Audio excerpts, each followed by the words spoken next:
Holder, leader of the AFC, Mr. Trotman, other members of the head table, ladies and gentlemen, brothers and sisters,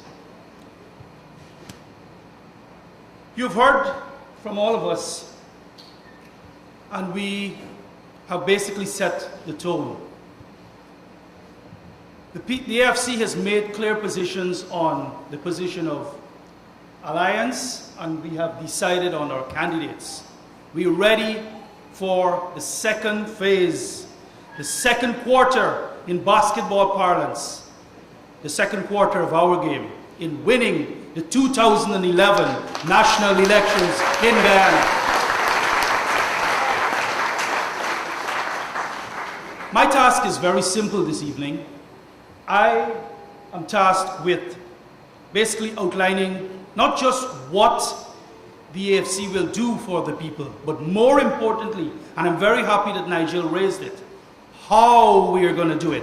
Because most political parties, that is their weakness. They always say, we're going to do this. I've read all the manifestos in 2006, and they would have been doing a lot. Any of it was implemented? No, not much. How they were going to do it? They don't tell you, because they don't know. The AFC is very clear about what we're going to do, but more importantly, how we're going to do it. And what is very, very fundamental, the AFC is a financially responsible political party. We have costed what we are going to do, so we know how we're going to fund what we want to do.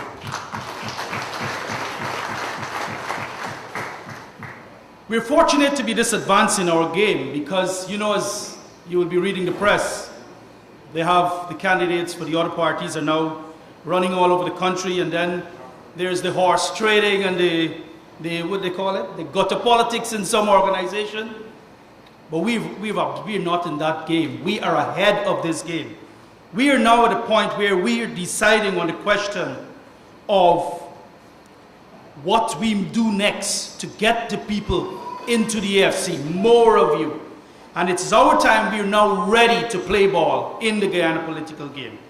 Today, I was fortunate to be tasked with this role, but I just want to caution you because of time constraint, this document is so phenomenal. Because of time constraint, I will not be able to touch on all of it, but it's in your hands. Please read it.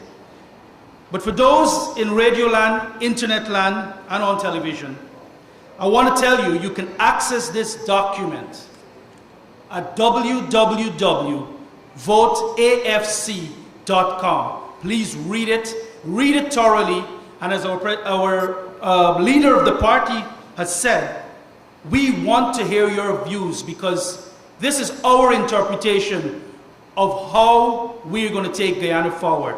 We do not know it all. We want to know from the people what is their major moderations. We've heard a lot from you, but we want to know more. Today I shall focus on, as I said, what and how. But more importantly, the AFC has done a process in all of last year of trying to identify what were the people's moderations. And what we found was people had simple moderations, but yet nobody's listening to them. Nobody is listening to the people anymore.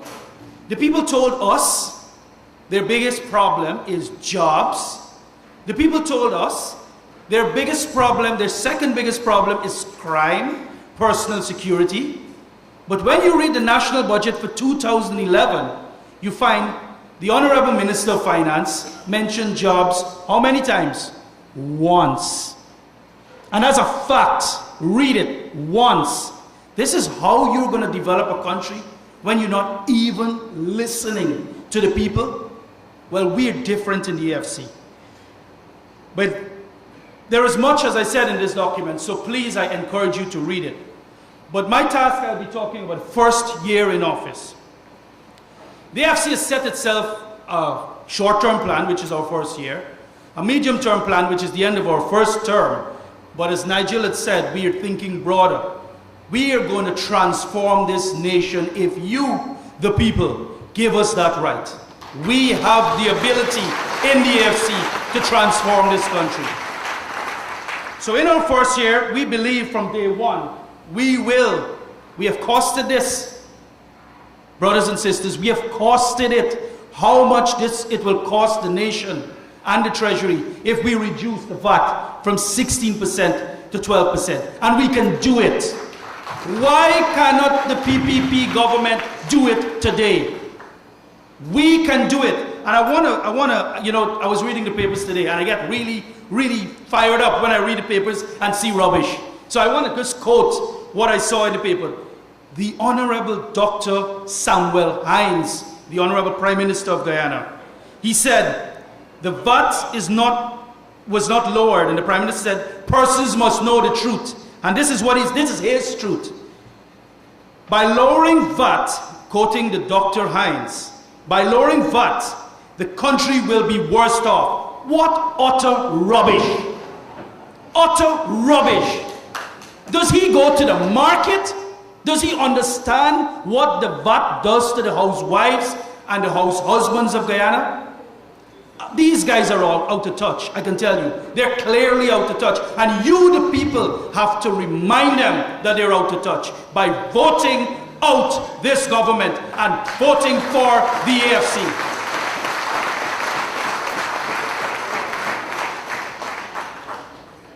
We're also very cognizant that this country cannot grow, not just economic growth rate, but grow as a people. We cannot grow if we do not fix our fundamentals, our philosophical fundamental, which is in the AFC. We dream, we talk, we breathe that we are going to make, not talk, make the private sector the engine of growth in this country. And because of that, we want you to become entrepreneurs. We want you to make money. We want you to make wealth. We don't want to go the communist road of taking your money and distributing it all over the place. We want everybody to make wealth. And in doing that, where our first help is that we're going to reduce for the manufacturing sector the tax rate from 30%, which they have now, and we're grateful for that 5% reduction, but we're going to go even further, and I'll tell you how we can even go further beyond 25% in a moment. So that is our first commitment in our first year. We are going to reduce the manufacturing tax to all the companies that are manufacturing products from 30% as it currently is to 25% to create jobs. We have not forgotten the working people. The minister jumped up in the budget, claim, oh, I'm giving you guys $40,000 a month in PAYE tax-free. Does he know what 40,000 can do in Guyana? Does he have a clue what 40,000 is about? They don't. They don't. He must be knowing more about 40 million, but they don't know what is $40,000. $40,000 cannot feed a family in this country. And that is a fact. And the AFC knows that fact. The AFC will commit for the working people of this country.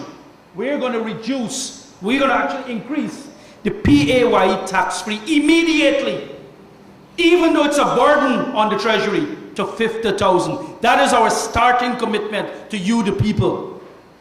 $50,000 will be the PAYE tax break under a Ramjatan and Holders government. But let me tell you something. We got, you know, when you play poker, you always have a card up the sleeve, right? Well, we got a card up our sleeve because we got a mission. And in our first year, we're going to be appointing a highly technical team who will study the entire budget and find all the hidden cash. All the hidden cash, and we're going to study our entire tax system. And every saving that we find, we will pass it on to the people. We will pass it on to you, the people, and let them know we are going to do it. We're not going to be building any Pradovilles in the AFC. We will be passing it on to you, the people. Very important for